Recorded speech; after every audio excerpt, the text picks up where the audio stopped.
I'm 84 years old. My brother died, and I never apologized to him. And I think about it every night, not in some dramatic way, not like a movie scene, just the same sentence over and over in the same quiet room. Because the last thing I said to him wasn't kind. It wasn't even fair. And what makes it worse is that I had years to fix it. Years. But I didn't. I kept waiting for the right moment, and the moment never came. Here's what you need to understand before I tell you the rest. I didn't lose my brother in one day. I lost him slowly with silence, and it started with 5 words I can still hear clearly. 5 words that ended our relationship. My brother's name was Michael. We called him Mike when we were younger. He was 2 years older than me, taller, quiet, the kind of man who didn't speak much, but when he did, you listened. We were raised in a house where you didn't apologize often, not because we were evil people, because we didn't know how. My father believed feelings were weakness. My mother believed feelings belonged behind closed doors. So Mike and I grew up learning something dangerous. Swallow it, move on, pretend it didn't happen. And for a long time, it looked like that worked, but it didn't. Because when you swallow enough things, you eventually lose the ability to speak when it matters. By my late 20s, my life was already built. Job, marriage, kids, mortgage. I was always busy, always tired. I genuinely believed I was doing the right thing. I wasn't chasing money for fun. I was providing, I was building stability. And Mike, he stayed close. He helped our parents as they aged. He fixed what broke. He sat with our father when our father didn't want anyone to see him scared. I didn't see it at the time, but Mike wasn't just staying home. He was carrying the weight, and I was letting him. And what happened next is the part I can't forgive myself for. Our father died first. And after the funeral, the house became the next problem. Our mother was still alive then, but she was slipping. Misplaced keys, long pauses, forgetting names. Mike wanted to keep the house for her. He said it mattered. He said she needed something familiar. I wanted to sell it. I said it didn't make sense anymore. Too much upkeep, too many repairs. I said we could move her somewhere safer. It sounds reasonable when I say it now. And it was reasonable. That's what scares me. A lot of damage doesn't come from cruelty. It comes from our reasonable decisions made without tenderness. The fight happened in the kitchen. I can still see it. Old linoleum floor, a lighthouse calendar on the wall, coffee gone cold on the counter. Mike stood by the sink with his arms folded. I was pacing, talking fast, like volume could make my argument truer. Then Mike said something that should have stopped me. He said, "You weren't here." Not shouted, not dramatic, just plain. "You weren't here when he got sick," he said. "You weren't here when she stopped sleeping. You weren't here when the roof leaked and I fixed it alone." I felt the heat in my face, not because he was wrong, but because he was right. And when men like me get cornered by truth, we don't soften, we attack. I said, I had a life, I had real responsibilities. Mike didn't yell back, he just looked at me and said, "So did I." And then I said it. The cruel line, the line that ended us. I said, "You stayed because you had nothing else." 5 words. I remember his face changing, but not in anger. It was worse than anger. It was disappointment, like something inside him finally gave up. He, stared at the floor for a moment. Then he nodded once and he said quietly, "Okay, Then he walked out of the kitchen. No door slam, no shouting, just gone. And that's the moment I thought I still had time, but I didn't. For a while, I told myself it would blow over, that he'd cool down, that he was being sensitive, that time would smooth it out. But time doesn't smooth things out. Time hardens them. Weeks became months. We still saw each other at holidays sometimes, but it wasn't real, and it was politeness. Two men passing food across a table. Then even that stopped. Phone calls stopped. Checking in stopped. Life kept moving forward. Kids grew, jobs changed, years stacked up, and without noticing, I started living as if I didn't have a brother, and he started living as if I didn't exist.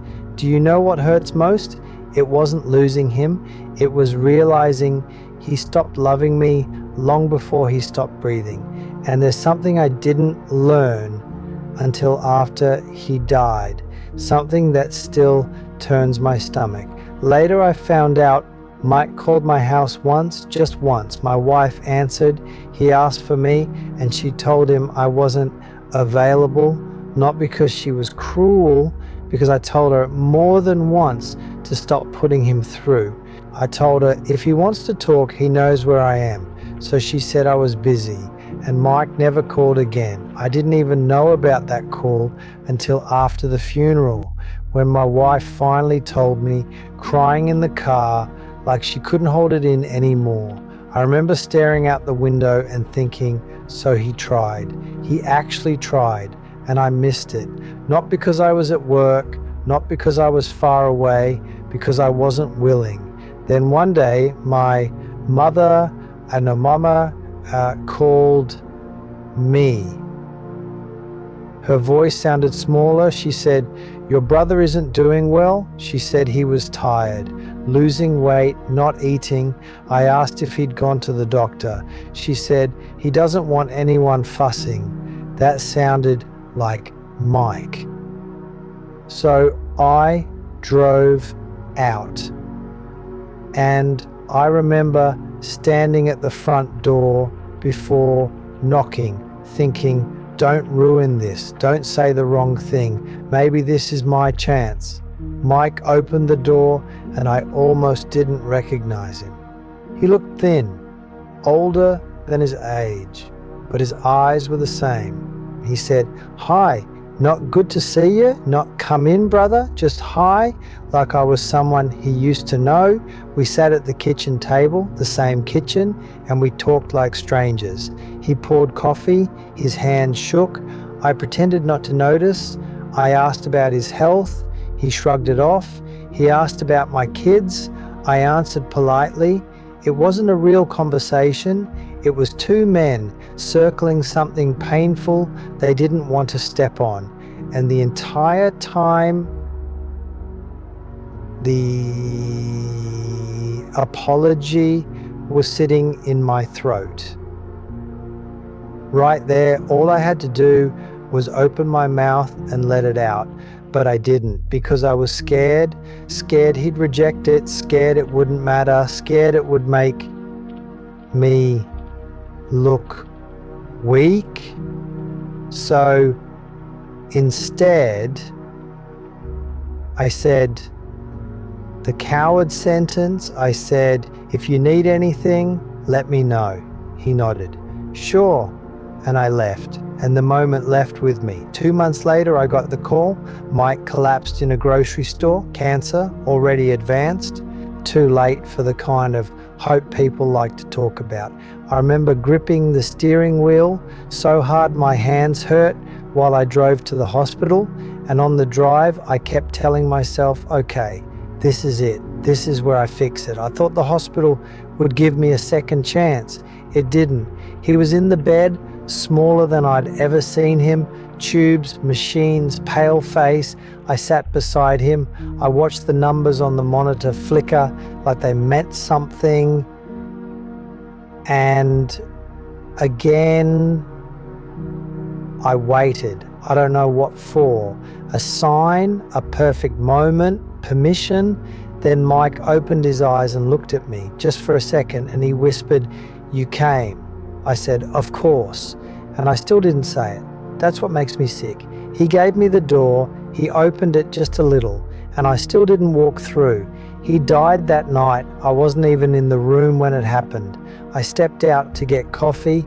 I came back, and the bed looked empty in a way that didn't seem possible.